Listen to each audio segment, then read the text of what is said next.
Hello students, welcome again to MK's Biovision. Actually, I am getting a mixed response from a group of students that sir कुछ video Hindi में डालिए.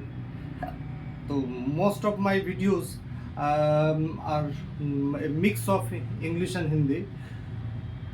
This is particularly this video. I will try to make it in Hindi so far as possible. It is most important topic for various competitive exams related to life science, that is sex linked disorders. Sex linked disorders, very very important topic. Sex linked disorders can be of two types: X linked disorder and Y linked disorder. We know that X and Y chromosomes are not homologous chromosomes, they are hemizygous chromosomes. The genes present on X chromosomes are not found on the Y chromosomes. Very few genes are identical in nature so far as pseudo-autosomal region gene 1 and pseudo-autosomal gene region gene 2. Here this is the terminal portion, telomeric portion of X and Y chromosomes are homologous in nature. Otherwise, rest of the chromosomes, genes are quite different from the genes of the Y chromosome. यहाँ हम देखते हैं कि जो X chromosome है इस पर ज़्यादातर जीन जो हैं इसमें करीब बहुत सारे जीन हैं जो सेक्स डिटर्मिनेशन के लिए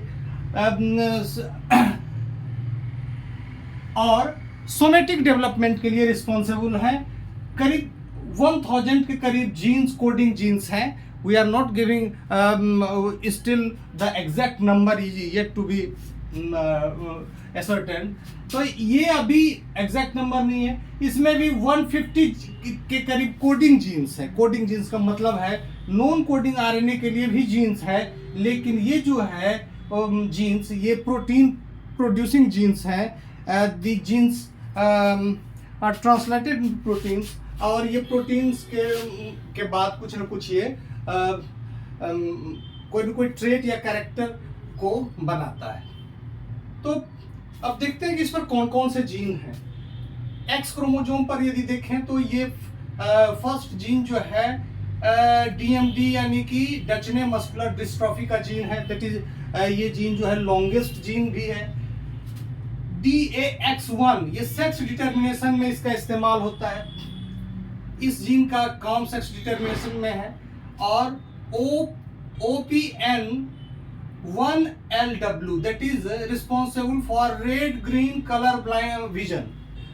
Color blindness is also a X linked disease. तो ये कलर विजन के लिए रिस्पॉन्सिबल है. Glucose 6 phosphate dehydrogenase gene, this is also a X linked disease. SXIC और सिस्ट ये जो है X इनएक्टिवेशन सेंटर के जीन हैं जो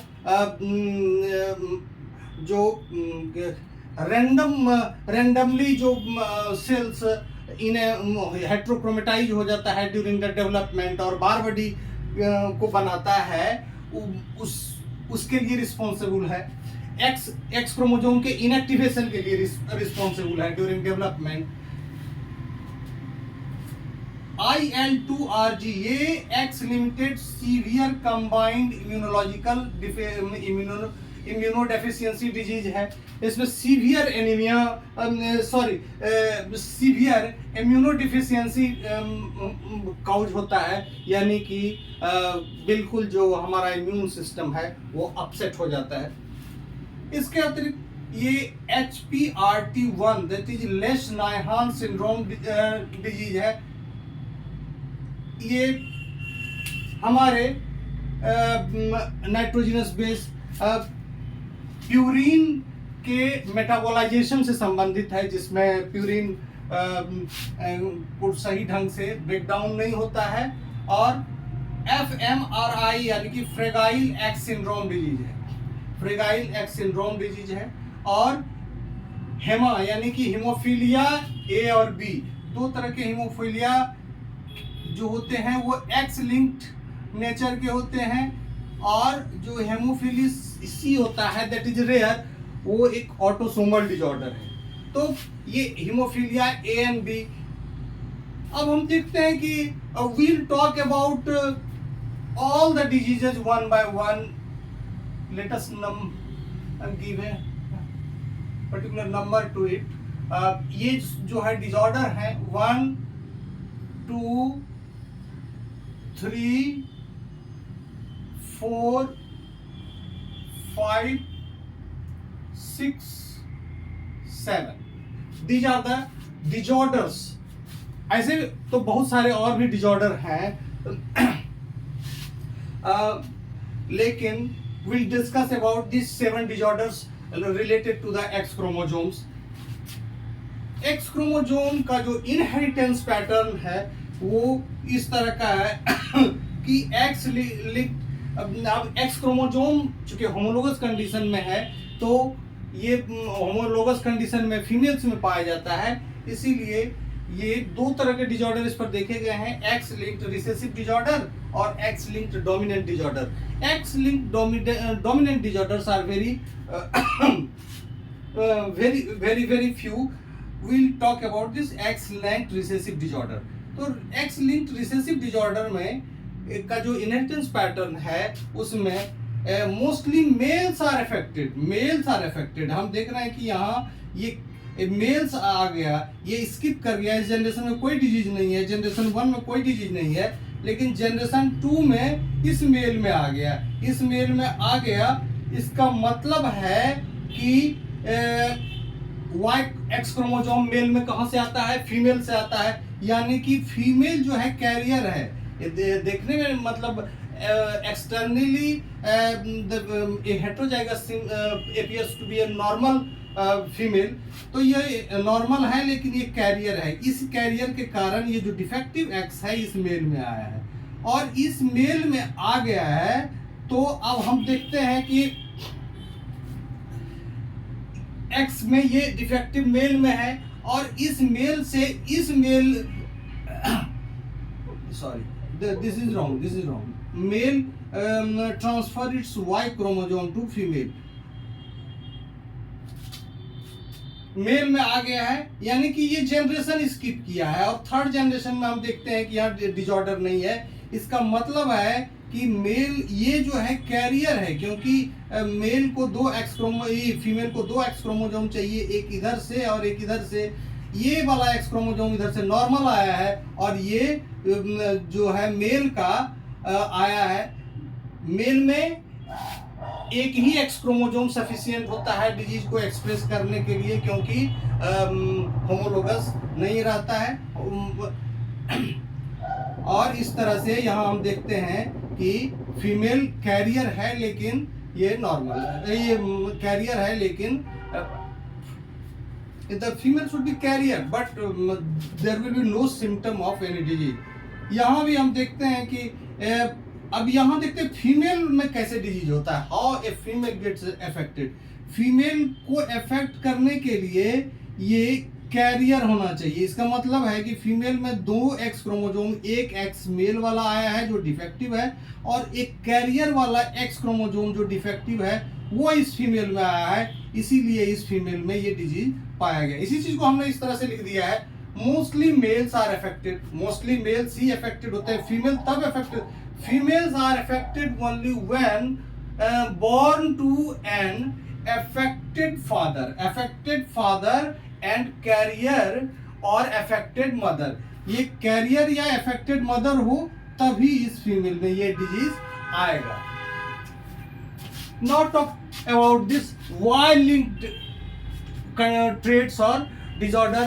Y-linked, Y पर बहुत ही कम जीन पाए जाते हैं, एक्चुअली लगभग 150 जीन्स के आसपास कोडिंग जीन इसमें देखा गया है। इसमें ये जीन है सीडो ऑटोसोमल रीजन है जो homologous. This particular gene plays a vital role during pairing in meiosis। Gametogenesis के समय ये पेयरिंग में मदद करता है। और इसके अतिरिक्त जो SRY या टेस्टिस डिटर्मिनेशन फैक्टर है, ये सेक्स डिटर्मिनेशन के लिए रिस्पॉन्सिबल है। यहाँ जैसे DAX1 सेक्स डिटर्मिनेशन के लिए प्राइमरीली रिस्पॉन्सिबल है, यहाँ SRY जीन यानी कि सेक्स रीजन ऑन वाई और टेस्टिस डिटर्मिनेशन फैक्टर, ये जीन जो है ये डिटर्मिनेशन कराता है, सेक्स डिटर्मिनेशन के लिए रिस्पॉन्सिबल है। Every male must have a SRY gene और TDF gene, otherwise a Y chromosome without this SRY और TDF gene can make XY genotype a female. यहाँ हम देखते हैं कि और भी जीन्स हैं स्पर्मेटोजेनेसिस के लिए हैं, हेयरी ईयर के लिए भी है, हेयरी ईयर के लिए भी है। और ये हम देखते हैं कि मेल में ज़्यादातर एजिंग के साथ, जब ओल्ड एज में क्या होता है कि पिन्नों पर हेयर आ जाता है। और देखिए ये हम लोगों को भी हेयर है, और इसमें हेयर के साथ साथ एक चीज और है, डेफनेस भी आता है। डेफनेस मतलब जब ओल्ड मैन में आप लोग हम अक्सर ऑब्जर्व करते हैं कि सुनने की क्षमता कम जाती है, तो इसमें ये चीज भी Y क्रोमोसोम के द्वारा ही इसका रेगुलेशन होता है। और ये Y क्रोमोसोम का जो Y क्रोमोसोम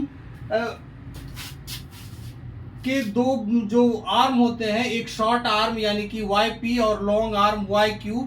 YP पर ये SRY जीन रहता है, लेकिन YQ पर का जो मोस्ट ऑफ द रीजन है वो हेट्रोक्रोमेटिन हो जाता है। यहाँ हम देखते हैं ये रीजन हेट्रोक्रोमेटिन रहता है, मतलब कि ये जीन एक्सप्रेस नहीं होता है, ये जीन एक्सप्रेस नहीं होता है। और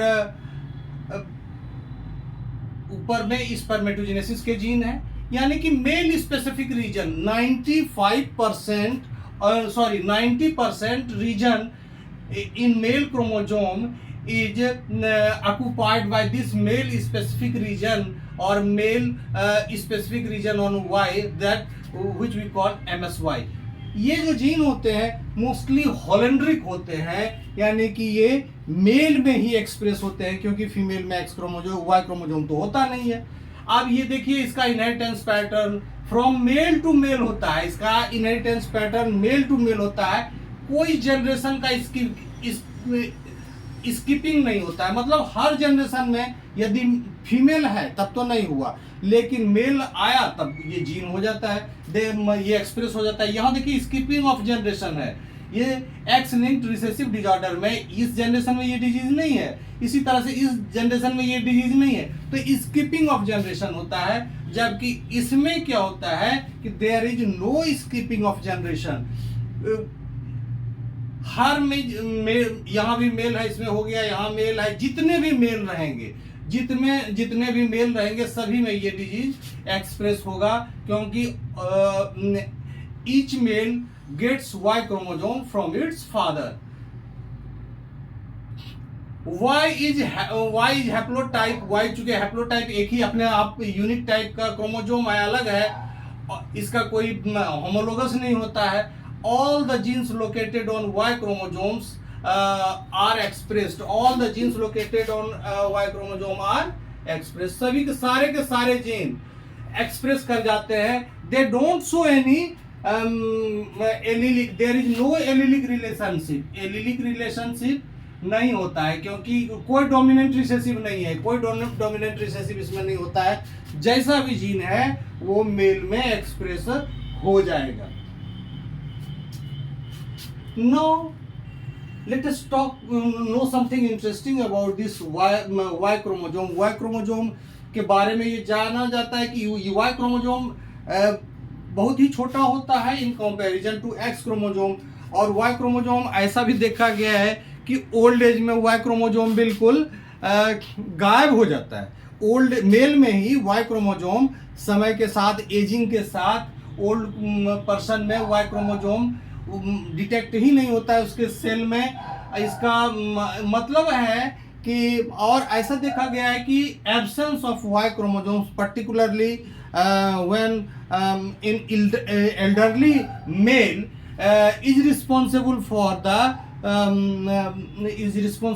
the higher frequency of cancer in human male।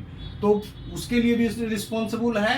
और दूसरा चीज जो ध्यान देने वाली बात है वो है during course of evolution Y chromosome के जो जीन है, देखते हैं यहाँ हेट्रोक्रोमेटिन हो गया, यानी कि ये जीन कभी एक्सप्रेस होता होगा, अभी ये एक्सप्रेस नहीं होता है।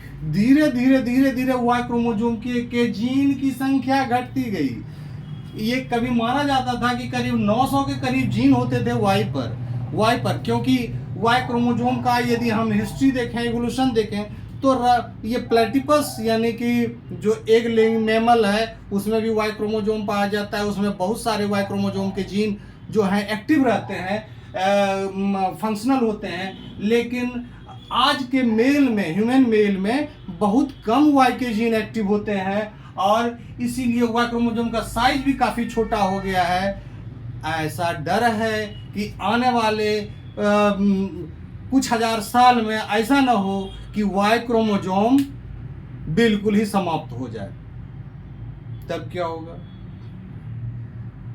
सेक्स डिटर्मिनेशन के लिए वाई क्रोमोजोम की जरूरत होती है। सेक्स डिटर्मिनेशन के लिए Y, there is a concern that there is a gradual reduction in the size and functionality of the genes present on the Y chromosome.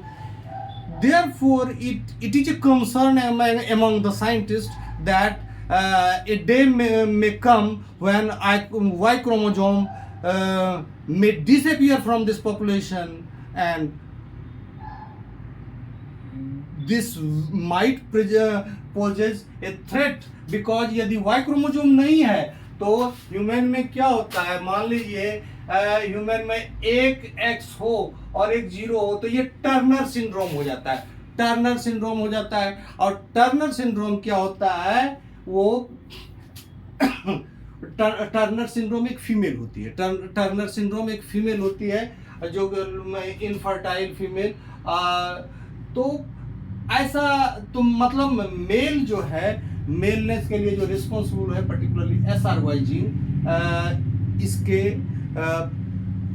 ऐसी संभावना है कि हो सकता है ये खत्म हो जाए। लेकिन तब तो नेचर ही अपसेट, नेचर में पूरा अपसेट हो जाएगा।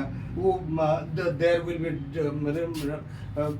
रेशियो, कुछ ना कुछ नेचर अपना एडजस्टमेंट करेगा इवोल्यूशन में, कुछ ना कुछ, क्योंकि male and female both are essential for the race of the species.